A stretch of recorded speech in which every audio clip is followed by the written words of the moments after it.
Hello everyone. Today we are going to start the next video of company accounts. In this video we are going to discuss the difference between the equity and preference shares. So let's start it. तो what are the preference shares and what are the equity shares. सबसे पहले अगर हम समझें, जो share holders अपने dividend के लिए आते हैं, अपने पैसे के लिए आते हैं, और जिन्हें विंडिंग अप, अगर कंपनी आपकी बंद होती है सबसे पहले जिन्हें पैसा मिलता है, दैट्स कॉल्ड प्रीफरेंस शेयर्स। और जो आपके रियल ऑनर होते हैं कंपनी के, these are the equity shares. तो क्या है ये preference shares? These shares which get preferential right in respect of right of dividend. Dividend का मतलब क्या होता है? प्रॉफिट। एक तरह का प्रॉफिट होता है जो कंपनी अपने सारे खर्चे करने के बाद शेयर होल्डर्स को बांटती है। And repayment of the capital on winding up of the company. What is winding up? Means अगर हम अपनी कंपनी को बंद कर रहे हैं तो उसमें सबसे पहले हम पैसे किसे देंगे? प्रीफरेंस शेयर्स को देंगे। Who are the equity shares? Equity shares क्या होते हैं? The shares which are not preferential shares are called equity share. जो प्रीफरेंशियल शेयर्स नहीं होते, मतलब इन्हें पहले प्रीफरेंस नहीं दिया जाता, and do not gate preference in the above respect. और जो ऊपर वाली टर्म्स हैं, मींस डिविडेंड और विंडिंग अप में, इन्हें कोई रेस्पेक्ट नहीं दी जाती या फिर इनका कोई भी ध्यान नहीं रखा जाता। They are the real risk bearer. जो मेन रिस्क बियरर होते हैं वो कौन होते हैं? आपके इक्विटी शेयर्स। अब हम समझेंगे डिटेल में कि इक्विटी शेयर्स किन्हें कहा जाता है। देखिए, इक्विटी शेयर्स के लिए आप 3 पॉइंट याद रखिए। सबसे पहले कि इक्विटी शेयर्स जो होते हैं, जो इनके होल्डर्स होते हैं, वो real owner of the company होते हैं। ठीक है। दूसरी बात क्या है कि जो शेयर होल्डर्स होते हैं उन्हें मिलता क्या है? उन्हें मिलता है डिविडेंड। उन्हें क्या मिलता है? डिविडेंड। और हम इक्विटी शेयर्स को जो इशू करते हैं वो किस चीज़ के लिए कर सकते हैं? कि हमें कैश रिसिप्ट पैसा चाहिए, या तो हमें कोई प्रॉपर्टी खरीदनी है तो उसके लिए करेंगे, डिबेंचर्स को रिडीम करना है उसके लिए करेंगे। मगर कभी भी हम डिविडेंड को डिस्ट्रीब्यूट करने के लिए, मतलब प्रॉफिट को डिस्ट्रीब्यूट करने के लिए, हम इक्विटी शेयर्स को इशू नहीं करेंगे। तो देख लीजिए इसमें क्या लिखा है, equity shares are also known as ordinary shares. तो याद रखना कि अगर ऑर्डिनरी शेयर्स लिखा है तो उसका मतलब क्या है? आपके इक्विटी शेयर्स हैं। They are the form of the fractional और part ownership in which the shareholder as a fractional owner and take the maximum risk, business risk। कहने का मतलब फ्रैक्शनल का मतलब एक पार्ट, एक बिजनेस का पार्ट है ये, और सबसे सारा रिस्क भी क्या लेते हैं? यही लेते हैं। अगर कोई नुकसान होता है सबसे पहले कौन देता है? आपका इक्विटी शेयर होल्डर देता है। मगर अगर कोई फायदा होता है सबसे पहले इन्हें नहीं मिलता। ये बात भी आपको ध्यान रखनी है। The holder of the equity shares are member of the company and have voting right. इनके पास क्या होते हैं? वोटिंग राइट्स होते हैं। तो पॉइंट याद करते हुए चलिए, सबसे पहले क्या है आपका? Ordinary shares. दूसरा क्या है? ये फ्रैक्शनल फॉर्म में होते हैं, मतलब फ्रैक्शन के हिसाब से कैपिटल को बांटते हैं। दूसरा, इनके पास वोटिंग राइट होते हैं। और इक्विटी शेयर्स को जो एक वाइटल सोर्स है rising long term capital. Long term का मतलब जो बहुत टाइम तक आपकी चलती है, मोर देन 1 ईयर के लिए आपकी चल सकती है। तो equity shares represents the ownership of the company. जो इक्विटी शेयर्स होते हैं वो क्या बताते हैं? कि हम ऑनर हैं, मालिक हैं।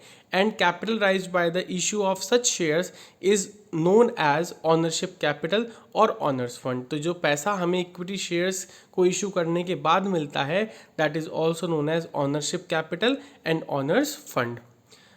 अब हम बात करते हैं और इसके पॉइंट्स के बारे में। They are the foundation for the creation of the company.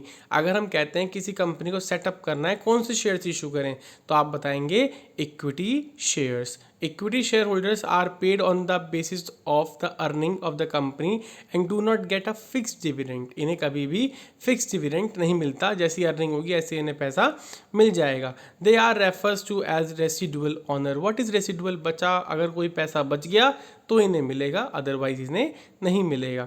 They receive what is left. देखिए, रेसिडुअल का मतलब आ गया ना, what is left after all other claims on the company's income and assets have been settled through their right to vote. The share holders have a right to take participate in the management of the company. इनके पास voting right होता है तो वो क्या कर पाते हैं? पार्टिसिपेशन भी कर पाते हैं कंपनी के अंदर। चलिए आगे देखते हैं। आगे है एडवांटेजेस। तो फाउंडेशन के लिए काम आते हैं। देखो, फर्स्ट पॉइंट तो यही हो गया। तो equity capital is a foundation of the company of the capital of a company and it stand last in the list of the claims and it provide a cushion for creator। मतलब एक क्या है? एक image बनती है किस चीज़ के लिए? आपके क्रिएटर के लिए। फिर इसने कहा यहाँ पे कि equity capital provides credit worthiness to the company and confidence to prospective loan providers.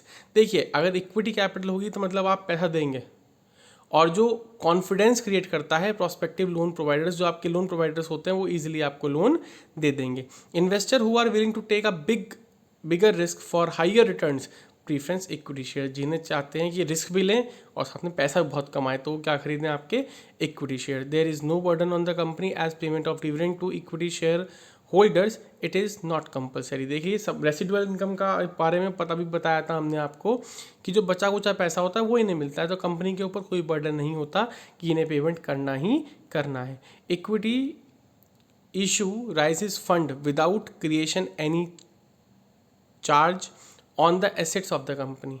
देखिए हम फंड राइज करते हैं बिना कोई एसेट्स पे चार्ज करे। देखिए इस चीज़ को समझिए कि इक्विटी शेयर्स जो हमारे इशू करते हैं हम, जो पैसा होता है इसका किसी भी एसेट से नहीं करते, अपने शेयर होल्डर्स के थ्रू ही जनरेट करते हैं। Voting right of the equity share holders make them as democratic control over the management of the company. इनका कैसा कंट्रोल होता है, डेमोक्रेटिक, मतलब ये जो कहते हैं ज़्यादातर कंपनी में यही होता है। डिसएडवांटेजेस क्या है, investor who preference study income may not preference equity share, जिन्हें लगातार इनकम चाहिए, स्टडी का मतलब क्या हो गया, कंटिन्यू फ्लो चाहिए, वो इसे बिल्कुल फॉलो नहीं कर सकते। The cost of the equity shares is higher than the cost of raising fund through other source. जो कॉस्ट होती है इक्विटी शेयर्स होल्डर्स की वो बहुत ज़्यादा होती है। मतलब अगर मुझे शेयर्स इशू करने हैं तो मैं प्रॉस्पेक्टस इशू करूँगा, एडवर्टीजमेंट पैसा लगाऊंगा, बहुत सारे कॉन्फ्रेंसेस करूँगा, मीटिंग्स करूँगा, उसकी कॉस्ट बहुत ज़्यादा हाई होती है अदर सोर्सेज से। The issue of the additional equity shares dilutes the voting right.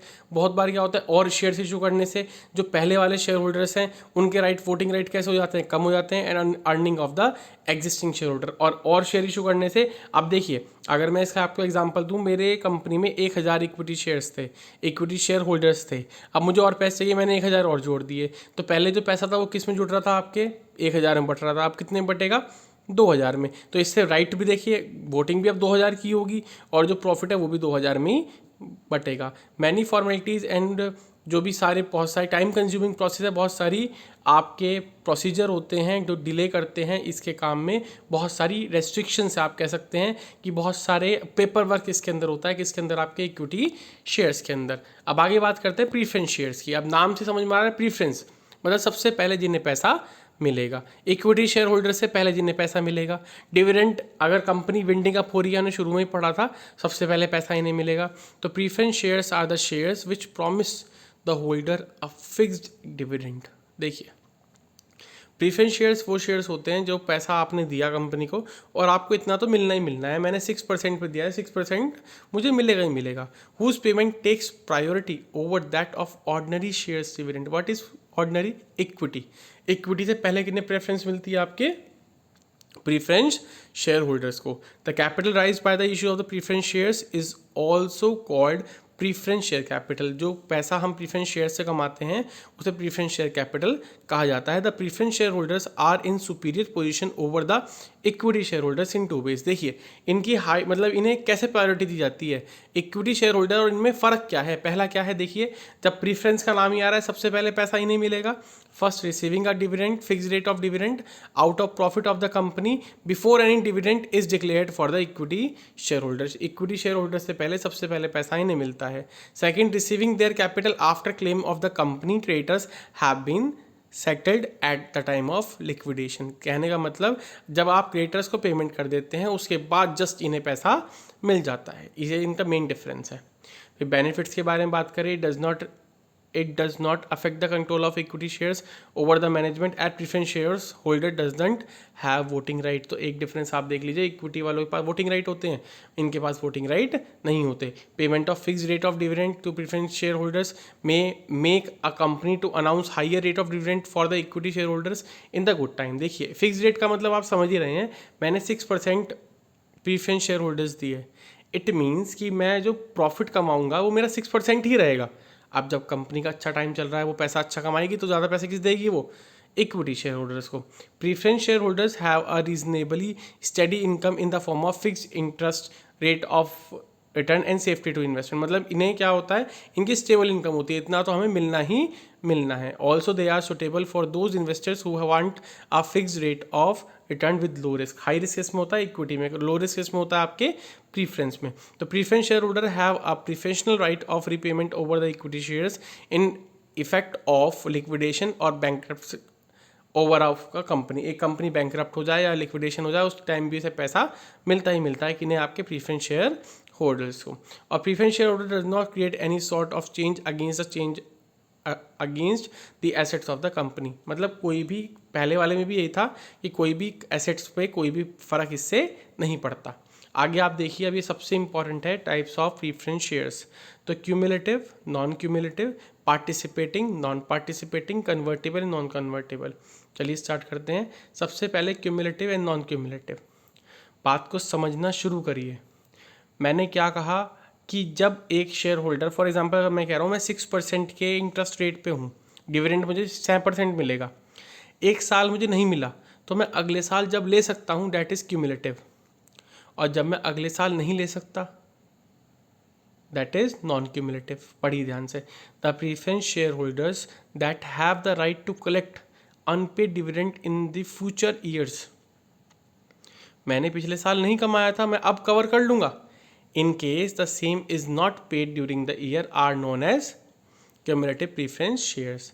मतलब in the case the same is not paid during the year are known as cumulative preference shares. मतलब वो share holders अगर जिन्हें पहले का पैसा नहीं मिला तो वो आगे रिकवर कर लेंगे। नॉन क्यूमुलेटिव उससे opposite, the dividend is not accumulated if it is not paid in a particular year. इस साल हमें प्रॉफिट नहीं हुआ, हम नहीं दे पाए, दैट्स इट। अगले साल ये नहीं है कि जो आपका पहले वाला है वो हम उसका भुगतान कर देंगे। The next is participating and non participating. बहुत अच्छी तरीके से समझना, सारा डेफिनेशन ही चेंज हो जाती है प्रीफरेंस शेयर्स की। पार्टिसिपेटिंग क्या होते हैं, देखिए अब मैंने कहा मैं फिक्स रेट पे चल रहा हूँ। पार्टिसिपेटिंग, नॉन पार्टिसिपेटिंग का आप वैसे नॉर्मली मीनिंग समझिए, जो फर्म में काम कर रहे हैं, जो फर्म की हेल्प कर रहे हैं, दैट इज़ पार्टिसिपेटिंग। और जो फर्म की हेल्प नहीं कर रहे, सिर्फ पैसा कमाने के लिए या पैसे के लिए बैठे हैं, दैट इज़ नॉन पार्टिसिपेटिंग। अब जो अच्छा काम कर रहे हैं उन्हें तो हम पैसा देंगे, इवन मतलब कि अगर 6% पाएँ तो लीजिए, आप 10% लीजिए, तो पार्टिसिपेटिंग के लिए होगा। और जो कुछ नहीं करना चाहते उनके लिए क्या होगा, आपका 6% ही रहेगा, चाहे हम कितना भी कमाएं। तो प्रीफरेंस शेयर होल्डर्स में ये प्रीफरेंस जो आपका पार्टिसिपेटिंग है उसमें ये होगा कि अगर आप ज़्यादा पैसा कमा रहे हो तो आपके रेट ऑफ इंटरेस्ट चेंज भी हो सकते हैं। ठीक है, देखिए preference shares which have a right to participate in the extra surplus of the company shares which after dividend at certain rate has been paid on equity shares are called participating preference shares. कहने का मतलब कि जब सारा पैसा equity shares को पैसा दे दिया और तब भी पैसा बच रहा है तो आप उस पर क्लेम करके वो पैसा आप ले सकते हो, थोड़ा बहुत पैसा आप उनसे ले सकते हो। वो प्रीफरेंस मतलब पार्टिसिपेटिंग हो गया। नॉन पार्टिसिपेटिंग का मतलब क्या है, these non participating preference shares do not enjoy such rights of participation in the profit of the company. मतलब कंपनी अगर पैसा फालतू कमा रही है, कंपनी के पास सरप्लस पैसा है, तो आप उसमें कोई भी इन्वॉल्वमेंट नहीं कर सकते। And the last is convertible and non convertible. नाम से समझ में आ रहा है, जो preference share holders equity share holders में कन्वर्ट हो सकते हैं दैट आर कन्वर्टेबल, और जो नहीं हो सकते दैट आर नॉट कन्वर्टेबल। अब देख लीजिए, इसमें लिखा हुआ भी है, preference share that can be converted into the equity shares within a specific period of time are known as convertible preference shares, and non-convertible shares are those shares that cannot be converted into equity shares interval say 6 month to 1 year। मतलब एक साल के अंदर जो नहीं हो पाते non convertible, जो हो गए कन्वर्टेबल।